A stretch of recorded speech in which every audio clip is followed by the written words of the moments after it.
नमस्कार दोस्तों। दोस्तों लोन अप्रूव करने से पहले सिर्फ डॉक्यूमेंट्स देखना काफ़ी नहीं होता है। एक बैंक या फाइनेंस कंपनी को यह भी देखना होता है कि कस्टमर सच बोल रहा है या नहीं, उसकी इनकम स्टेबिलिटी है या नहीं, वो लोन का रीपेमेंट कर पाएगा या नहीं। दोस्तों इसी प्रोसेस को कहते हैं पर्सनल डिस्कशन यानी पीडी। दोस्तों पीडी पर्सनल डिस्कशन एक फेस टू फेस इंट्रोडक्शन होता है जहां एक बैंकर को कस्टमर का प्रोफाइल, बिजनेस या जॉब, उसके इनकम सोर्स, उसके एक्सपेंसेस और उसकी रिपेमेंट कैपेसिटी को डिटेल में समझा जाता है। पीडी के थ्रू हम कस्टमर के डॉक्यूमेंट्स को वेरीफाई करते हैं, कस्टमर के इंटेंशन और उसके बिहेवियर को जज करते हैं और यह इंश्योर करते हैं कि लोन एक जेन्युइन रिक्वायरमेंट के लिए लिया जा रहा है या नहीं। दोस्तों अगर पीडी सही तरीके से कंडक्ट की जाए तो इससे क्रेडिट रिस्क कम होता है और जो लोन का डिसीजन है वो स्ट्रॉन्ग और सेफ होता है। तो दोस्तों आज के इस वीडियो के माध्यम से हम स्टेप बाय स्टेप जानेंगे कि पर्सनल डिस्कशन किस प्रकार से कंडक्ट करें एक लोन पर्पज के लिए। तो आइए देखते हैं।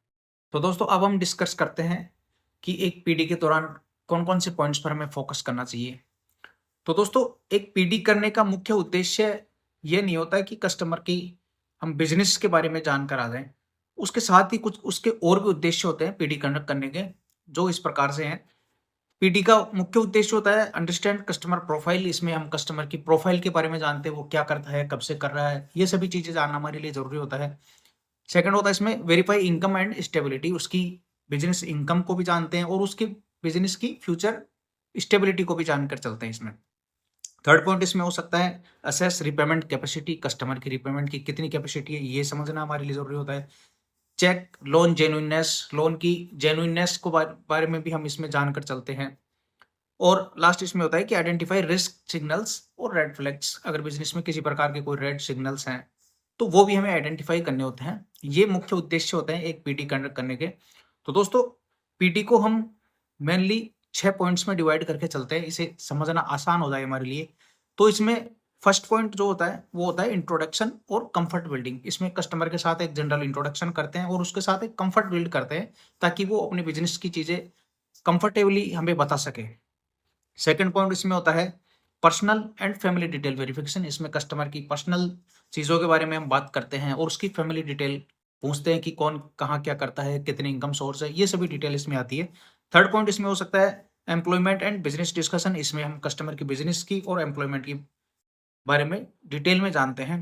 फोर्थ पॉइंट इसमें होता है loan requirement and liability discussion. इसमें लोन की रिक्वायरमेंट क्यों है, कितनी अमाउंट की है, किस प्रकार का लोन चाहिए, ये सभी बात करते हैं हम कस्टमर के साथ। फिफ्थ पॉइंट इसमें होता है repayment behaviour and credit underwriting. इसमें हम कस्टमर का रिपेमेंट बिहेवियर चेक करते हैं जो उसके सिविल से और अदर रिपोर्ट्स के माध्यम से हम चेक कर सकते हैं। और लास्ट इसमें होता है क्लोजिंग एंड एक्सपेक्टेशन सेटिंग्स। इसमें कस्टमर का जो डिस्कशन होता है उसको हम एक निष्कर्ष पे लेकर के आते हैं और कस्टमर के साथ में वो क्लोजअप करते हैं कि किस प्रकार से हम लोन कर रहे हैं, क्या क्या डील्स हैं और किस तरीके से हम उसको लोन कर सकते हैं, वो कंडीशंस वगैरह डिस्कस करते हैं। तो अब डिटेल में हम जानते हैं कि फर्स्ट पॉइंट है जो इंट्रोडक्शन और कंफर्ट बिल्डिंग। ये कस्टमर के साथ 2 से 3 मिनट का हम कर सकते हैं। इसका पर्पस होता है बिल्डिंग ट्रस्ट, कस्टमर के साथ ट्रस्ट एक डेवलप करना। इसमें हम कस्टमर से सिंपली पूछ सकते हैं, वेरीफाई आइडेंटिटी, उसकी आइडेंटिटी जो है वो वेरीफाई कर सकते हैं, उससे कंफर्म कर सकते हैं उसकी कॉन्टैक्ट डिटेल्स को, जो कि ओटीपी वेरिफिकेशन के माध्यम से भी कर सकते हैं, पैन वेरीफाई कर सकते हैं, आधार वैलिडेट कर सकते हैं, ये सभी चीज़ें इसमें आती हैं। और एक्सप्लेन कर सकते हैं पीडी का पर्पज क्लियरली कस्टमर के साथ कि हमारा क्या उद्देश्य है आपके साथ डिस्कशन करने का। अब बात करते हैं कि personal and family detail verification में हम कस्टमर से इसमें क्या क्या डिस्कस करें। तो दोस्तों personal and family detail verification में हम कस्टमर से नेचुरली आस्क कर सकते हैं, पूछ सकते हैं, एक इंटरोगेशन के रूप में ना पूछे उससे, ताकि वो एक कंफर्ट जोन में रहकर हमें चीजें बता सके। तो इसमें हम कस्टमर का पूरा नाम पूछ सकते हैं, एज पर आधार, एज पर पैन क्या नाम है, कस्टमर किसी निकनेम से भी जाना जाता है, ये चीजें भी हम उससे डिस्कस कर सकते हैं। डेट ऑफ बर्थ या एज कस्टमर की कितनी है, एजुकेशनल क्वालिफिकेशन के बारे में हम कस्टमर से पूछ सकते हैं, कितनी पढ़ाई करी है, क्या क्या कोई प्रोफेशनल क्वालिफिकेशन भी कस्टमर के पास है, उसका मैरिटल स्टेटस हम जान सकते हैं, फैमिली मेंबर्स कितने हैं और डिपेंडेंट्स कस्टमर पर कितने हैं, ये सभी हम जान सकते हैं। करंट एड्रेस क्या है और स्टे ड्यूरेशन कितनी है करंट एड्रेस पे, ये भी हम कस्टमर से जान सकते हैं। और जो करंट एड्रेस है वो ओन्ड है या रेंटेड हाउस है, ये भी हमें कस्टमर से जानना चाहिए। तो दोस्तों, पर्सनल और फैमिली डिटेल वेरिफिकेशन का उद्देश्य ये होता है कि कस्टमर की स्टेबिलिटी हम जान सकें कि कस्टमर कितने समय से रह रहा है यहाँ पे, उसकी रेस्पॉन्सिबिलिटी लेवल जान सके कि वो कितना जिम्मेदार है, ये चीजें हम जान सकते हैं। और लॉन्ग टर्म रेजिडेंस अगर है तो वहां पे लो रिस्क रहती है कस्टमर की किसी प्रकार की एब्सकॉन्डिंग करने की। तो ये पॉइंट इस प्रकार से हमारे लिए उपयोगी हो सकते हैं। थर्ड पॉइंट जो है एम्प्लॉयमेंट और बिजनेस डिस्कशन, ये मोस्ट इंपॉर्टेंट पॉइंट होता है। इसमें जो है हम कस्टमर से उसके बिजनेस और प्रोफेशन के बारे में जानते हैं। अगर एक सैलरीड कस्टमर है तो उसके बारे में हम निम्न पॉइंट डिस्कस कर सकते हैं, जिसमें हम उसकी कंपनी का नाम और प्रोफाइल, कौन सी कंपनी में कस्टमर काम करता है, किस प्रोफाइल पे काम करता है, नेचर ऑफ जॉब, जॉब किस प्रकार की है, कस्टमर का क्या वहाँ पे रोल है, अर्थात वो कोई अकाउंटेंट है, इंजीनियर है या और अदर टेक्निकल सर्विसेज वो प्रोवाइड करवाता है। टोटल एक्सपीरियंस कस्टमर का कितना है इस सेम जॉब लाइन में, करंट कंपनी में टेन्योर कितना हो गया कस्टमर को, ताकि ये सभी उसकी कस्टमर की एक स्टेबिलिटी को शो करते हैं ये पॉइंट्स। और सैलरी स्ट्रक्चर, उसका सैलरी का स्ट्रक्चर किस प्रकार से है, फिक्स्ड है, वेरिएबल है, अर्थात कोई फिक्स इनकम का पोर्शन रेगुलर आता है या कोई वेरिएबल इंसेंटिव बेस उसकी सैलरी है, ये भी हमें डिस्कस करना चाहिए। मोड ऑफ सैलरी क्रेडिट, किस प्रकार से सैलरी आती है, कि बैंक ट्रांसफर होती है या फिर कैश में मिलती है, ये भी हमें डिस्कस करना चाहिए। प्रमोशन और इंक्रीमेंट हिस्ट्री किस प्रकार से, कितने टाइम में कस्टमर को प्रमोशन मिला है, ये सभी पॉइंट्स भी कस्टमर की वायबिलिटी को, कस्टमर की स्टेबिलिटी को शो करते हैं। और उसकी सैलरी को हम वेरीफाई कर सकते हैं सैलरी स्लिप्स के साथ, जो कि लास्ट 3 या 6 मंथ या 12 मंथ की हम डिमांड कर सकते हैं कस्टमर से। उसका बैंक स्टेटमेंट, लास्ट 12 मंथ का हम बैंक स्टेटमेंट डिमांड कर सकते हैं, उससे भी हम सैलरी स्लिप को वेरीफाई कर सकते हैं। और ऑफिस एड्रेस, वहाँ पर लोकली विजिट भी कर सकते हैं और वहाँ पर हम किसी एडमिनिस्ट्रेटिव पर्सन से डिटेलिंग भी मांग सकते हैं। तो इसमें कुछ रेड फ्लैग्स भी हो सकते हैं, वो हो सकते हैं कि फ्रीक्वेंट जॉब चेंजेस, कस्टमर बार बार जॉब चेंज कर रहा है, तो ये एक कस्टमर के लिए डेरोगेटरी रिमार्क होता है, ये भी हमें फोकस करना चाहिए। कैश सैलरी में चांसेस हैं कि कस्टमर झूठ भी बोल सकता है, किसी प्रकार का गलत क्लेम कर सकता है, तो ये भी हमें वेरीफाई करना चाहिए। साथ ही रिसेंटली जॉइंट जॉब, वो कितने समय पहले रिसेंट में जॉब ज्वाइन की है, कितनी साल का उसको पास्ट एक्सपीरियंस है, और जो पास्ट एक्सपीरियंस था वो सेम प्रोफाइल का था या नहीं, ये भी हमें चेक करना चाहिए। दोस्तों, एक सेल्फ एम्प्लॉयड या कोई बिजनेस कस्टमर के लिए हम ये पॉइंट्स डिस्कस कर सकते हैं, उसके नेचर ऑफ बिजनेस जान सकते हैं कि किस प्रकार का कस्टमर का बिजनेस है, ईयर्स इन बिजनेस, कस्टमर कितने सालों से ये बिजनेस कर रहा है, ओनरशिप सोल है, पार्टनर है, प्रोप्राइटरशिप में किस प्रकार से बिजनेस की ओनरशिप है कस्टमर की, मंथली टर्नओवर क्या रहता है कस्टमर का बिजनेस के अंदर, उसका नेट प्रॉफिट मार्जिन क्या रहता है, साथ ही जीएसटी का रजिस्ट्रेशन ले रखा है या अदर कोई रजिस्ट्रेशन, उद्यम रजिस्ट्रेशन, बिजनेस रजिस्ट्रेशन, या किस प्रकार का शॉप एक्ट में रजिस्ट्रेशन करवा रखा है, ये सभी पॉइंट्स हम उससे डिस्कस कर सकते हैं। और ये पॉइंट्स उसकी प्रोफाइल के अकॉर्डिंग चेंज भी हो सकते हैं। मेजर क्लाइंट्स जो हैं वो कस्टमर के कौन कौन से हैं, उनके बारे में भी हम डिस्कस कर सकते हैं। दोस्तों, इन पॉइंट्स को हम वेरीफाई भी कर सकते हैं, उसकी इनकम टैक्स रिटर्न से वेरीफाई कर सकते हैं, उसकी जीएसटी रिटर्न से वेरीफाई कर सकते हैं, उसके बैंक क्रेडिट से और शॉप एस्टेब्लिशमेंट प्रूफ से। इन सब से हमें वेरीफाई भी करके चलना चाहिए एक कस्टमर को पॉइंट डिस्कशन के साथ, ताकि उसके स्टेटमेंट की एक वैलिडनेस को जांच सके हम कि कस्टमर सच बोल रहा है या झूठ बोल रहा है। इसमें कुछ रेड फ्लैग्स हो सकते हैं, जो कि बिजनेस लेस देन 2 ईयर्स है, तो एक कस्टमर के एक स्टेबिलिटी को शो करता है कि कस्टमर इन फ्यूचर हो सकता है इतना स्टेबल ना हो, ये भी चांसेस हो सकते हैं। हाई कैश ट्रांजैक्शन है तो पॉसिबल है कस्टमर झूठ बोल रहा है या कस्टमर की जो बिजनेस वो जो प्रेजेंट कर रहा है उस तरीके का है नहीं। और लो डिक्लेयर्ड इनकम, कि कस्टमर जो अगर डिक्लेयर्ड इनकम लो दिखा रहा है तो उसमें पॉसिबल है कि वो किसी प्रकार की चीजें हमसे छुपाना चाह रहा है, तो ये भी हमें वेरीफाई करना चाहिए। दोस्तों, फोर्थ पॉइंट होता है इसमें loan requirement and liability discussion. इसमें हम कस्टमर से पूछ सकते हैं उसके लोन का टाइप, किस प्रकार का लोन होने चाहिए, पर्सनल लोन चाहिए, होम लोन चाहिए, लैब चाहिए, बिजनेस लोन चाहिए, या कोई कंज्यूमर लोन चाहिए, किस प्रकार का लोन चाहिए।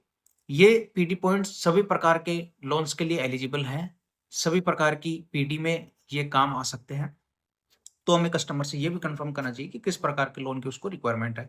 साथ ही हम पूछ सकते हैं कि लोन की अमाउंट कितनी रिक्वायर्ड है और पर्पज ऑफ लोन, लोन का उद्देश्य क्या है।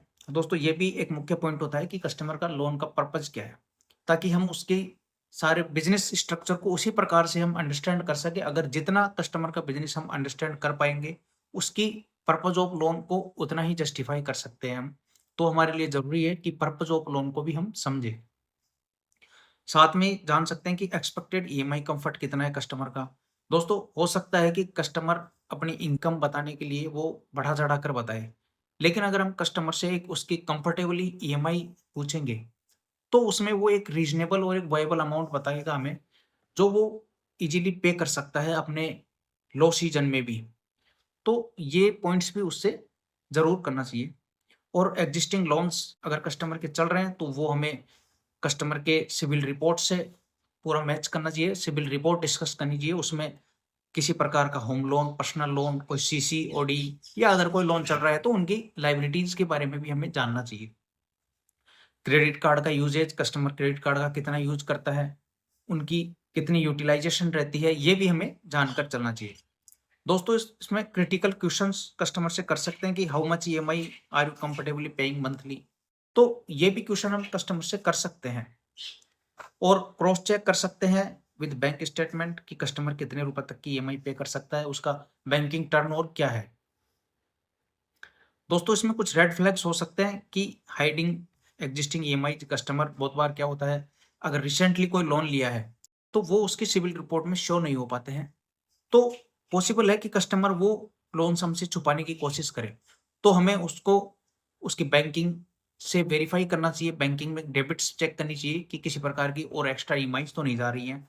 तो ये पॉसिबल है कि कस्टमर यहाँ पे फ्रॉड कर सके।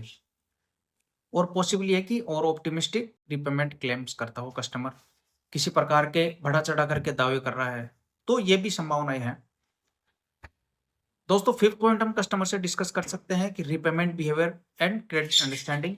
इसमें हम स्मार्ट क्वेश्चन आस्क कर सकते हैं, कस्टमर से पूछ सकते हैं, जिसमें हम पूछ सकते हैं कि एनी प्रीवियस लोन की कस्टमर का कोई पीछे लोन था, एवर मिस्ड ईएमआई, कस्टमर ने कभी कोई ईएमआई बाउंस की है, क्रेडिट स्कोर अवेयरनेस है नहीं कस्टमर को, वो सिविल स्कोर के बारे में जानता है या नहीं जानता।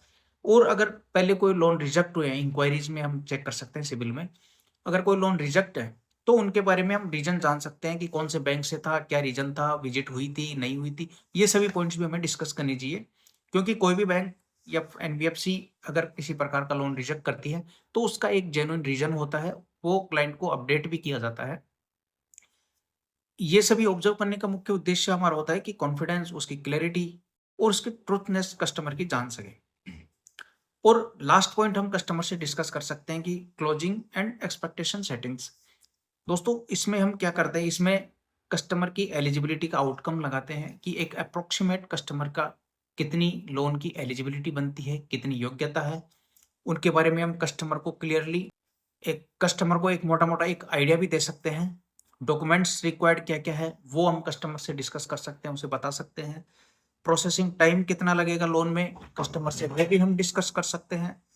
क्रेडिट अप्रेजल प्रोसेस है, उसके बारे में भी हम कस्टमर से बता के चलेंगे कि कितना टाइम लगेगा, किस प्रकार की प्रोसेस है, कौन कौन सी स्टेज पे उसका लोन सैंक्शन होगा। क्रेडिट अप्रेजल के प्रोसेस के बारे में हम कस्टमर को बता सकते हैं। दोस्तों पीडी के दौरान हम कुछ रेड फ्लैग्स पॉइंट हैं वो उनके बारे में जान सकते हैं।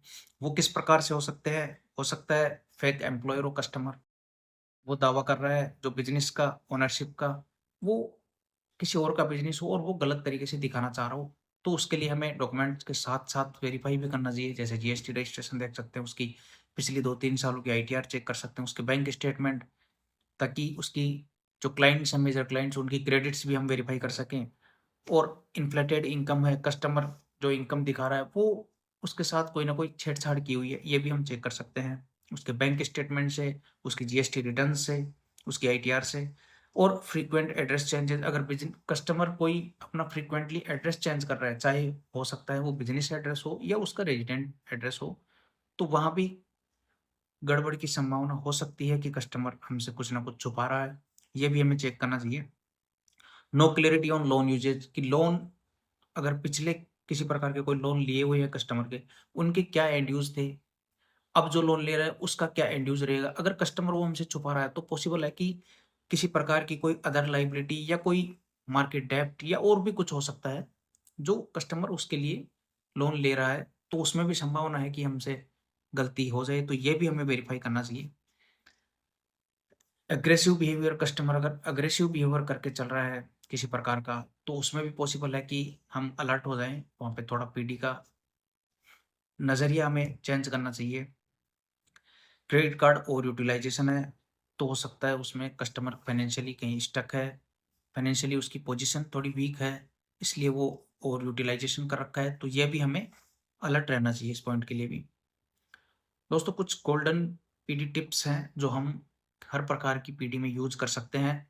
उनमें निम्न पॉइंट आ सकते हैं जिसमें listen more talk less, customer को ज़्यादा से ज़्यादा सुने और खुद कम बातें करें, ताकि उसकी इंटेंशन को हम क्लियर कर पाएँ, उसको जज कर पाएँ, उसके बिहेवियर को जज कर सकें। Ask open ended question, customer से हमेशा open ended question he ask करें, उससे लिमिटेड आंसर की क्वेश्चन ना करें, ताकि हम उसकी इंटेंशन को जान सकें ज़्यादा से ज़्यादा। मैच आंसर विद डॉक्यूमेंट्स, जो कस्टमर जो आंसर दे रहा है उन्हें डॉक्यूमेंट्स के साथ वेरीफाई भी करें और उसे पीडी के एंड में उसे समझाएं भी कि आप इस प्रकार के स्टेटमेंट दे रहे हो, परंतु एक्चुअल में ये पोजीशन आ रही है, ताकि उससे कुछ और भी हमें डिस्क्रिप्शन मिल सके, क्या मिटिगेट्स उसके हैं वो सभी बता सके। नोट बॉडी लैंग्वेज, कस्टमर की बॉडी लैंग्वेज को भी नोट करना चाहिए कि किस प्रकार से वो एक हेजिटेट हो रहा है या अग्रेसिव बिहेवियर है या नॉर्मल बिहेवियर है, ये भी हमें बॉडी लैंग्वेज भी रीड करनी चाहिए। नेवर प्रॉमिस अप्रूवल्स, कस्टमर को कभी भी किसी प्रकार की अप्रूवल का प्रॉमिस ना करें, उसे ओपन एंडेड आंसर ही करें इसके मामले में कि ठीक है आपका लोन प्रोसेस में है और किस प्रकार से हम इसे प्रोसेस कर सकते हैं आगे, वो डिस्कशन का पार्ट रहेगा। दोस्तों इनके अलावा भी क्वेश्चंस हो सकते हैं जो हम कस्टमर के साथ डिस्कस करने चाहिए, वो कस्टमर की प्रोफाइल टू प्रोफाइल डिपेंड करते हैं, वो हमने आगे सेपरेट वीडियोस भी बना रखे हैं उसके लिए। जो प्रोफाइल वाइज है, किस प्रोफाइल में हम कौन से स्पेसिफिक पॉइंट्स देख सकते हैं कस्टमर के बिजनेस को अंडरस्टैंड करने के लिए, और कस्टमर के इनकम असेसमेंट के लिए हम किस प्रकार के स्ट्रक्चर और एक्सेल फॉर्मूलाज यूज कर सकते हैं उसके इनकम असेसमेंट के लिए, तो ये भी हम आगे वीडियोस में जान सकते हैं। उम्मीद है दोस्तों वीडियो आपको पसंद आया होगा, तो ऐसे ही इन्फॉर्मेटिव फाइनेंशियल वीडियोज के लिए वीडियो को लाइक, शेयर और चैनल को सब्सक्राइब करना ना भूलें। Thank you.